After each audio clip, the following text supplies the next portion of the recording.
Usaha British terhadap sistem pendidikan sebelum merdeka pada tahun 1946 hingga 1957 dan dasar pendidikan negara selepas merdeka 1957.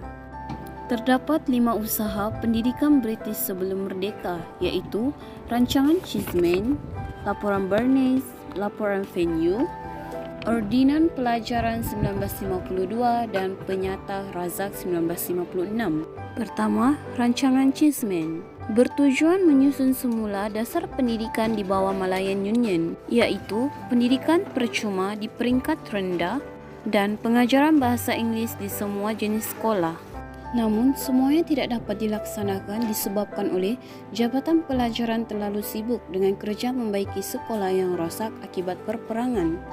Seterusnya, Laporan Bernays. Jawatan kuasa Bernays ditubuhkan untuk mengkaji semula masalah pendidikan di sekolah vernakular Melayu. Sekolah rendah vernakular yang berbeza-beza mengikut kaum hendaklah dimansuhkan dan digantikan dengan satu sistem persekolahan yang dinamakan sekolah kebangsaan, serta menjadikan bahasa Melayu sebagai bahasa pengantar di sekolah rendah dan bahasa Inggeris menjadi bahasa pengantar di sekolah menengah. Yang ketiga, Laporan Venue ditubuhkan untuk mengkaji sistem pendidikan vernakular Cina yang diketuai oleh 2 orang pendidik Cina, iaitu Dr. W. V. Fan dan Dr. Wei Tanyao. Mereka mencadangkan bahasa Melayu Cina Tamil dikekalkan sebagai bahasa pengantar, serta sukatan pelajaran hendaklah berorientasikan kepada keadaan dan sejarah tempatan. Yang keempat, Ordinan Pelajaran 1952. Jawatan kuasa khas telah ditubuhkan untuk mengkaji cadangan Laporan Bernays dan Laporan Venue. Hal ini kerana terdapat 2 perbezaan antara laporan tersebut. Oleh itu, bahasa Melayu dan bahasa Inggeris yang digunakan sebagai bahasa pengantar serta bahasa Tamil dan Cina akan diajar jika terdapat permintaan. Yang kelima, Penyata Razak 1956. Pada tahun 1955, Kerajaan Persekutuan telah melantik Tun Abdul Razak untuk mempengerusikan sebuah jawatan kuasa pelajaran. Beliau ditugaskan untuk mengkaji semula sistem pendidikan di tanah Melayu. Cadangan yang diluluskan ialah penggunaan bahasa Melayu sebagai bahasa pengantar di peringkat rendah dan bahasa Inggeris Cina Tamil sebagai bahasa pengantar di sekolah peringkat menengah. Dasar pendidikan selepas merdeka, iaitu Akta Pelajaran 1961, Jawatan Kuasa Kabinet Mengkaji Dasar Pelajaran Kebangsaan 1970, 9. Akta Pendidikan 1996. Yang pertama, Akta Pelajaran 1961. Semua syur dalam laporan Rahman Talib digubal dan diterima sebagai Akta Pelajaran 1961. Sistem pendidikan aneka jurusan ditubuhkan pada 1965 bagi sekolah menengah rendah menggantikan sistem pelajaran lanjutan yang dihapuskan. Yang kedua, Jawatan Kabinet Mengkaji Dasar Pembelajaran Kebangsaan 1979. Pada tahun 1974, Kerajaan Persekutuan telah menubuhkan Jawatan Kuasa Kabinet yang telah dipengerusikan oleh Menteri Pelajaran dan Timbalan Perdana Menteri ketika itu, iaitu Dr. Mahathir Mohamad. Laporan ini bertujuan untuk mengkaji semula dasar pembelajaran kebangsaan supaya selaras dengan keperluan semasa negara. Yang ketiga, Akta Pendidikan 1996 diperkenalkan oleh YDPA setelah diluluskan di Parlimen pada 15 Julai 1996, diwartakan pada 1 Ogos 1996 dan dikuatkuasakan pada 31 Disember 1997. 62. Faktor-faktor yang mempengaruhi dasar pendidikan negara sebelum merdeka.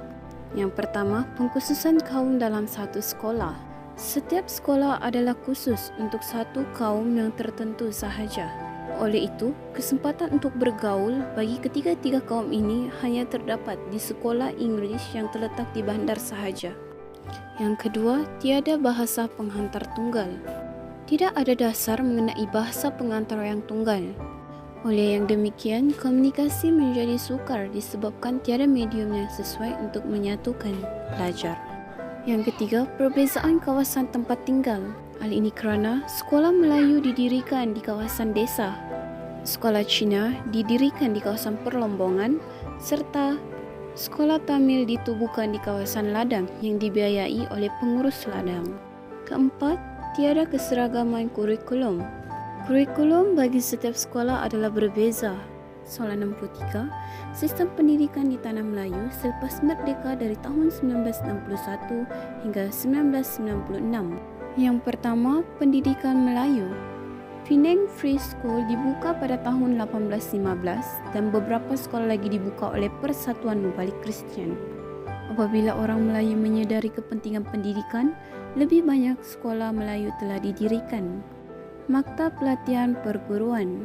Usaha memberi latihan kepada guru sekolah Melayu dibuat pada tahun 1878 melalui sebuah pusat latihan di Teluk Belangga. Walaupun maktab ini tidak melahirkan ramai guru, pelatih, tetapi penubuhannya memulakan satu tradisi latihan kebangsaan perguruan di Tanah Melayu. Seterusnya, pengajian tinggi. Penubuhan Maktab Perubatan King Edward V11 pada tahun 1905 menandakan bermulanya pengajian tinggi di Tanah Melayu. Yang kedua, pendidikan Cina. Penubuhan sekolah Cina menandakan keinginan orang Cina untuk bermastautin secara tetap di Tanah Melayu, yaitu peringkat pengajian kurikulum dan perkembangan.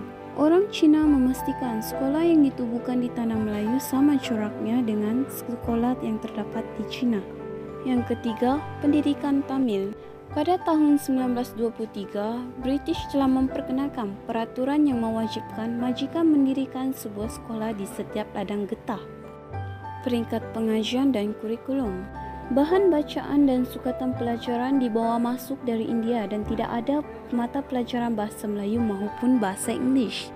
Pihak majikan menyediakan kemudahan pendidikan hanya bagi mematuhi haraan kerajaan. Yang keempat, pendidikan English.